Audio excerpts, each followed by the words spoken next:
बोलिए सदगुरु कबीर साहेब की जय, संत समाज की जय।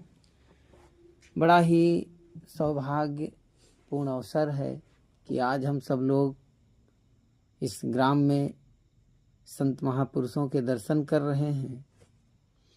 जो जीवन मिला है, जीवन बड़ा ही मूल्यवान मिला है हमको, और इस जीवन का हमें सदुपयोग करना है, दुरुपयोग नहीं, सदुपयोग करना है।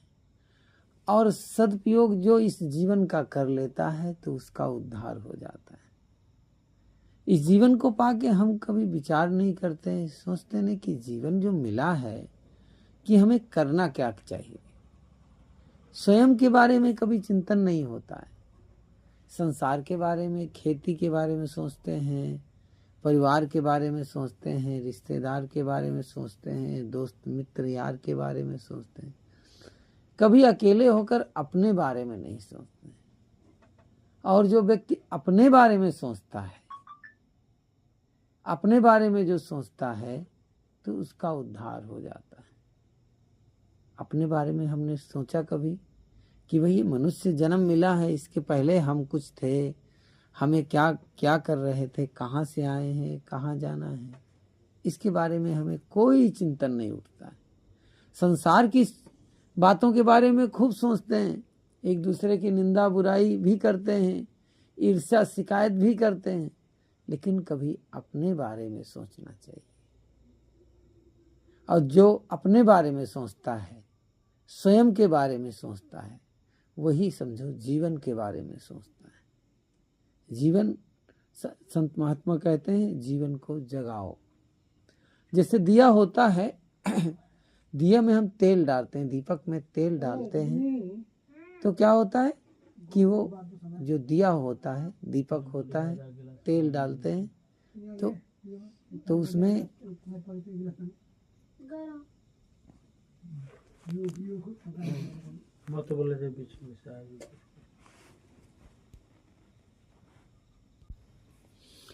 मैं कह रहा था कि जीवन के बारे में, तो हमें जीवन के बारे में उदाहरण दे रहे थे। जैसे दिया होता है, दिए में हम तेल डालते हैं। अब तो ये बिजली का आ गया, बल्ब का जमाना आ गया। पहले बुजुर्गों के हमने भी देखा है, रहे हैं, प्रयोग किए हैं, तो दिया में तेल डालते थे तो दिया जितनी देर तेल रहता था उतनी देर जलता था, उसके बाद बुझ जाता था। ठीक ऐसे ही साहब कहते हैं कि हमें अपने स्वयं के अंदर में एक दिया जलाना है, उसमें ज्ञान का तेल डालना है, बोध का तेल डालना है। और ज्ञान का, बोध का, विचार का तेल डालेंगे तो हमारे अंदर में, अंतःकरण में निर्मलता आएगी, पवित्रता आएगी, और आदमी इस संसार में जी रहा है। कैसे? आंखें बंद करके चल तो रहा है, आंखें तो खुली हैं, लेकिन फिर भी होश में नहीं, बेहोश जीवन जी रहा है, बस जा रहा, जी रहे हैं। पूछा जाए, कोई पूछे कि भाई तुम क्यों जी रहे हो, तो पता नहीं। किसी संत ने किसी व्यक्ति से पूछा, भाई तुम कमाते क्यों हो, तो उसने कहा खाने के लिए। तो कहा खाते क्यों हो, तो कहा जीने के लिए। और कहा जीते क्यों हो, तो इसका उत्तर उसके पास नहीं आया। किस लिए जीते हैं ये नहीं मालूम, जो हम जीते हैं उसके बारे में हमें पता नहीं, जिए जा रहे हैं लक्ष्यहीन जीवन। कहाँ जाना है पता नहीं है। जब हमें रास्ता चल तो रहे हैं और पता ना हो, कोई व्यक्ति जा रहा हो, अब पूछो कि भैया कहाँ जा रहे हो, तो कहे पता नहीं, तो इससे खतरनाक आदमी कोई दुनिया में मिलेगा? जिसको पता ही नहीं, लक्ष्य ही नहीं, मंजिल ही नहीं, उद्देश्य ही नहीं, उसका कोई गोल ही नहीं है, तो वो कहाँ जाएगा? ऐसे ही हमें अपने जीवन का लक्ष्य का चुनाव करना है। साहब ने कहा वो कब होगा कि उठत बैठत कबहू न छूटे ऐसी तारी लागी। हमें स्वयं से काम करते हुए, कर से काम, कहते हैं कर से काम अब मन से राम कहें कबीर सरे दो काम। विचार रखो 24 घंटे कि हमारी जो वाणी है वो कहीं गलत तो नहीं उपयोग हो रही है, हमारी वाणी में कोई किसी के लिए द्वेष तो नहीं है, किसी में कोई कटुता नहीं है, किसी में कोई उलझन नहीं है, किसी के लिए हम बुराई तो नहीं कर रहे हैं। अगर वाणी में ऐसा है तो उसको दोष माना जाता है। हम जैसे साहेब बंदगी करते हैं तो 3 बार साहेब बंदगी करते हैं, 3 बार सर को नवाते हैं गुरु के सामने, साहेब बंदगी साहेब बंदगी साहेब बंदगी। फिर तो साहेब बंदगी 3 बार करते हैं तो 3 की बजाय 4 भी हो सकता है। 4 ही क्यों करें, 2 ही कर लें, 2 ना करें, एक से ही काम चला लें। क्यों 3 बार? तो 3 बार इसलिए किया जाता है, 3 बार बंदगी करने से दैहिक, दैविक और भौतिक 3 प्रकार के ताप होते हैं। इस जीव को ताप मिलते हैं। कौन से?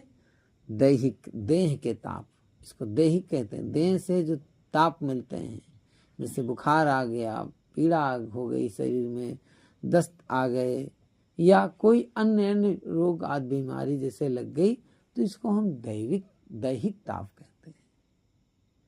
और दैहिक के बाद में फिर कहते हैं दैविक ताप, जो प्रकृति के द्वारा कहीं जा रहे थे और ऊपर से पेड़ गिर गया, जा रहे थे, इतनी ज्यादा ओला बारिश हो गई तो हम उसी में ही बीमार पड़ गए और मर गए।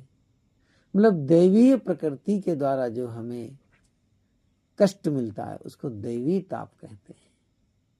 और तीसरा है भौतिक ताप। जा रहे थे, कहीं कुत्ते ने काट लिया, भैंसे ने मार दिया या बैल ने मार दिया या किसी ने प्राणी ने आघात कर दिया, तो ये भौतिक ताप के अंतर्गत आते हैं। ये 3 ताप होते हैं। ये ताप बनते कैसे हैं? ये ताप बनते हैं हमारे मन, वाणी और कर्म से। 3 से बनते हैं, मन, वाणी और कर्म। इनमें विचार करने से मन में हम क्या सोचते हैं, हमारे मन में कैसे कैसे विचार चलते हैं। जैसे हम सोचते हैं, जैसा सोचते हैं वैसा हमारे साथ घटनाएं घटित होने लगती। जैसा सोचोगे हो जाएगा, पक्का होगा वो, क्योंकि हमने अंदर में फीड कर लिया। ऐसा ना हो जाए, हमारे साथ गलत ना हो जाए, हमारे साथ गलत ना हो जाए, ऐसा ना हो जाए, वैसा ना हो जाए। हम ऐसा निमंत्रित करते हैं किसी चीज को। तो जब निमंत्रण करोगे, आप किसी चीज को बुलाओगे तो वो तो घटना घटेगी ही घटेगी। कई लोग कहते हैं, कई साधुओं को ऐसे, साहब ऐसा करो कि बुढ़ापे के लिए कुछ रखे रहो, पता नहीं जो है कब जरूरत पड़ जाए। तो हमने कहा जिसके लिए, जिस चीज के लिए रखोगे ना, वो उसी में लगेगा। और जब मस्त रहोगे, फक्कड़ रहो, जो आवे तो फेरी हो। कबीर साहब ने कहा जो आए तो फेर दो। तो क्या होगा कि हम उसको निमंत्रण नहीं करेंगे, चलने दो। तो हमें क्या करना है कि उसको निमंत्रण नहीं देना है। मन में हमें सदैव अच्छे विचार लाने चाहिए, सदैव अच्छे विचार। कभी हमारे अंदर कोई विचार आ जाए, कुछ चिंतन आ जाए, तो हमें क्या करना चाहिए, कोई विचार कभी आ जाए तो फिर हमें उसको अलग, मतलब मन पर फोकस करके डिस्ट्रॉयड करना चाहिए, उसे परिवर्तन, दिशा परिवर्तन कर देना चाहिए, बदलाव कर देना चाहिए। यार क्या फालतू में, ऐसे मन में अपने आप से कहो, क्या फालतू में सोचता रहता है, मन को फटकार दो, क्या सोचते हो बेकार में। तो उससे क्या होगा, मन को अगर सही दिशा में चिंतन में लगाया जाएगा तो मन की शक्ति मिलेगी, मन में ऊर्जा पैदा होगी। और जो मन में ऊर्जा पैदा होती है तो हमारे जीवन के अंदर ऊर्जा भरता है। वाणी का दोष लगता है, वाणी के दोष होते हैं। तो वाणी का दोष क्यों लगता है? क्योंकि हमें पता ही नहीं होता है कि हम वाणी में क्या क्या बोल जाते हैं, उटपटांग। क्या बोलना चाहिए नहीं मालूम, ईर्ष्या, निंदा, चुगली, बुराई, द्वंद्व, ऐसा वैसा, तो उसका कलेक्शन होता रहता है। अब जिस चीज का कलेक्शन होगा, जो इकट्ठा होगा, तो अपना परिवर्तन रूप दिखाएगा। और जो हम शरीर से कर रहे हैं।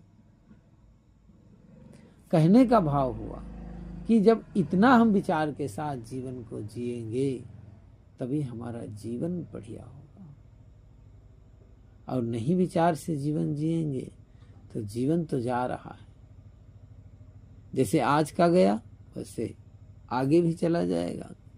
बचपन से जवानी आ गई और जवानी से कब बुढ़ापा आ गया ये पता ही नहीं चला।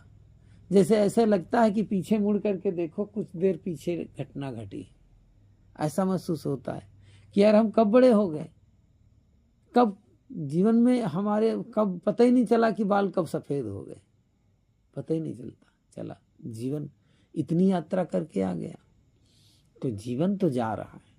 तो जो यात्रा चल रही है, इस यात्रा में हम बहुत ही सूझबूझ के साथ, बहुत समझदारी के साथ जीवन को जिए, और नहीं जिएंगे तो जीवन चला गया और चले जाने वाला है। जैसे पीछे गया और आगे भी जाएगा। हमारे अंदर में ज्ञानी पुरुषों ने कहा कि हमारे अंदर में 2 आंखें हैं।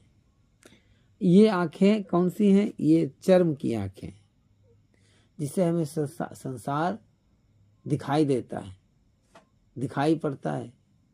और एक हमारे अंतःकरण में 2 आंखें और हैं, वो विवेक विचार की हैं। और साहेब ने, कबीर ने कहा कि ये दोनों चारों आंखें चली गई, ऊपर की 2 गई। साहेब ने कहा कि ऊपर की 2 गई, हियव की गई हेराए। हियव नाम हृदय होता है, हृदय की दोनों आंखें चली गई, ऊपर की भी चली गई और हृदय की भी आंखें चली गई। साहब कहते हैं ऊपर की 2 गई, हियव की ही गई हेराए, और कहें कबीर जाकी चारियों गई, ताको काहू पाए। साहब कहते हैं जिसकी चारों चली गई तो उसका कोई उपाय है? कोई उपाय नहीं। एक कहानी बीच में जोड़ता हूं। एक बुजुर्ग थे,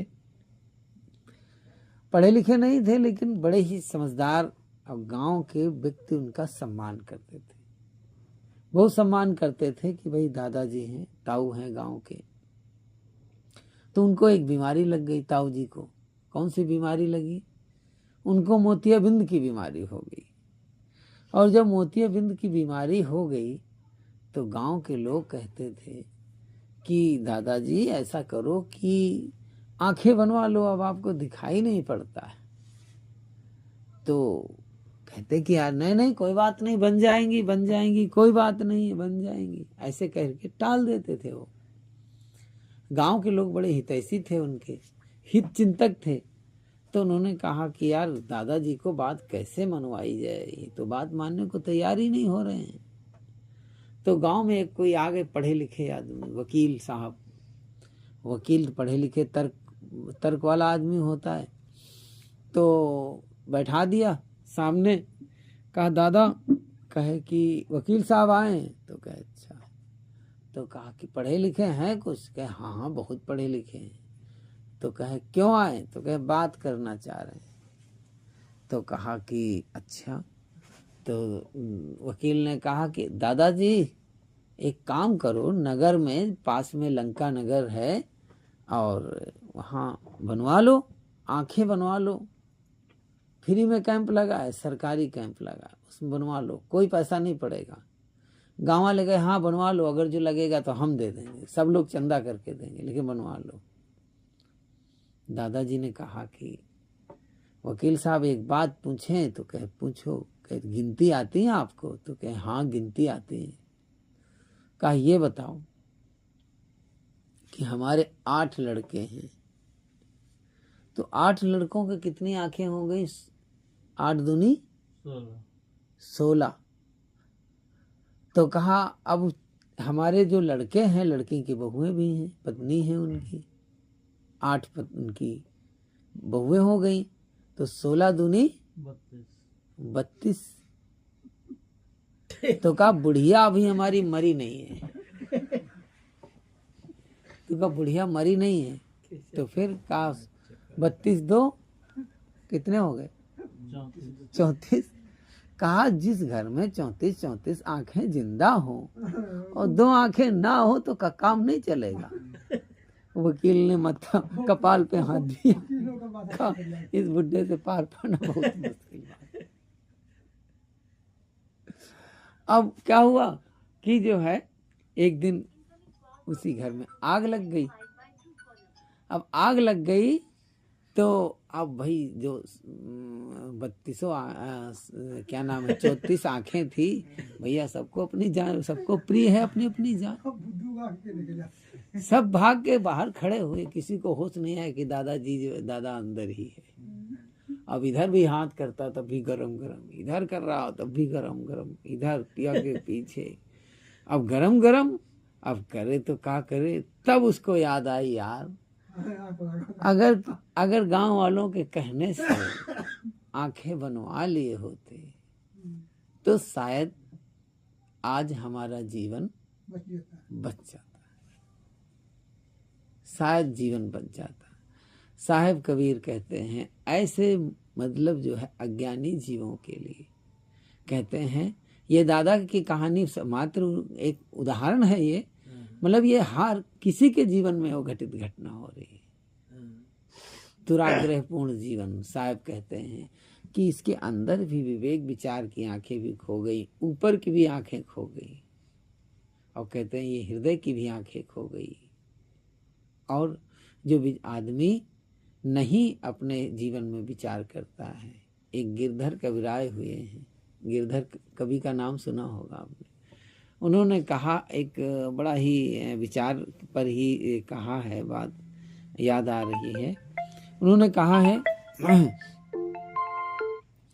कि बिना विचारे जो करे सो पीछे पछताए। सुना होगा आपने। बिना विचारे जो करे सो पीछे पछताए, और काम बिगाड़े आपना जग में होत हंसाए। जग में होत हंसाए चित्त में चैन न आवे, खान पान सम्मान मान रंग रंग नहीं भावे। कहे गिरधर कविराय काट दी जाए, बिना विचारे जो करे सो पीछे पछताए। काम बिगाड़े आपना जग में होत हंसाए। जग में होत हंसाए चित्त में चैन न आवे। खान पान सम्मान मान रंग रंग नहीं भावे। कहे गिरधर कविराय करम गति टरे न टारे। खटकत है ही माई करे जो बिना विचारे। कहते हैं बिना विचार करके जो काम करता है वो जीवन में परेशान होता है। साहब ने कि साखी की सती लहर घड़ी एक है, और सूर लहर घड़ी 4, और साधु लहर है जीवन भर, मरे विचार विचार। तो काम करो सूझबूझ के साथ। घर गृहस्थी में है, आप घर गृहस्थी में है, घर गृहस्थी एक तपस्या की तरह है। साधु से बड़ी है गृहस्थी। 4 आश्रम हमारे ज्ञानी पुरुषों ने कहा है, गृहस्थ, ब्रह्मचर्य, गृहस्थ, वानप्रस्थ और सन्यास, 4 आश्रम कहे। तो भाई 4 आश्रमों में गृहस्थ आश्रम श्रेष्ठ आश्रम कहा गया है। तो 4 आश्रमों में जो गृहस्थ आश्रम है उसको श्रेष्ठ कहा है, क्योंकि 3 आश्रम उसी पर निर्धारित डिपेंड है, तभी चलते हैं। अब जब गृहस्थ आश्रम श्रेष्ठ आश्रम है तो उसमें मनुष्य को ये होश रहना चाहिए कि कैसा जीवन होना चाहिए। गृहस्थ जीवन में प्रवेश करने के बाद में हमारा जीवन पशुवत नहीं होना चाहिए, पशु वाला जीवन नहीं होना चाहिए कि बाल बच्चे पैदा के करना, खाना, सोना, जागना, ये पशु का काम है। सट पशु धर्म है। भोजन, छाजन, मैथुन, भय, निद्रा और मोह, ये सट पशु धर्म पशु में पाए जाते हैं स्वाभाविक रूप से। वही गुण मनुष्य में भी पाए जाते हैं। इसमें क्या है कि इसमें कभी सुधार नहीं हो सकता है और बिगाड़ भी नहीं हो सकता है।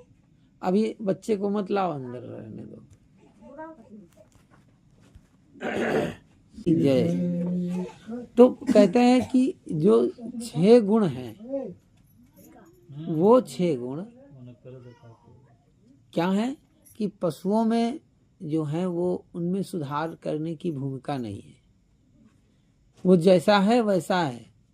कुत्ता को कभी साधु नहीं बना सकते, ब्रह्मचर्य व्रत का पालन नहीं कर सकता है, वो उसे सुधार नहीं कर सकते कि भाई तू गाली क्यों देता है, लेकिन मनुष्य के अंदर में शक्ति है। दो शक्तियां हैं इसके पास, सोचने शक्ति, वाणी शक्ति, दो महत्वपूर्ण शक्ति हैं। तो इन शक्तियों का सदुपयोग करता है तो ये दैवत्व को प्राप्त कर लेता है, और दुरुपयोग करता है तो नीचे की तरफ जाता है। यात्रा ऊपर की और नीचे की, दो यात्राएं हैं, ऊपर और नीचे। तो जो मनुष्य के अंदर में है, तो चाहे तो भोजन का सुधार कर सकता है और करके जीवन का कल्याण कर सकता है।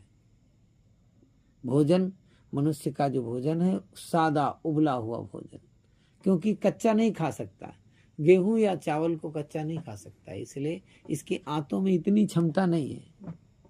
जानवर की आंतों की अपेक्षा इसकी आंतों में उतनी शक्ति नहीं है।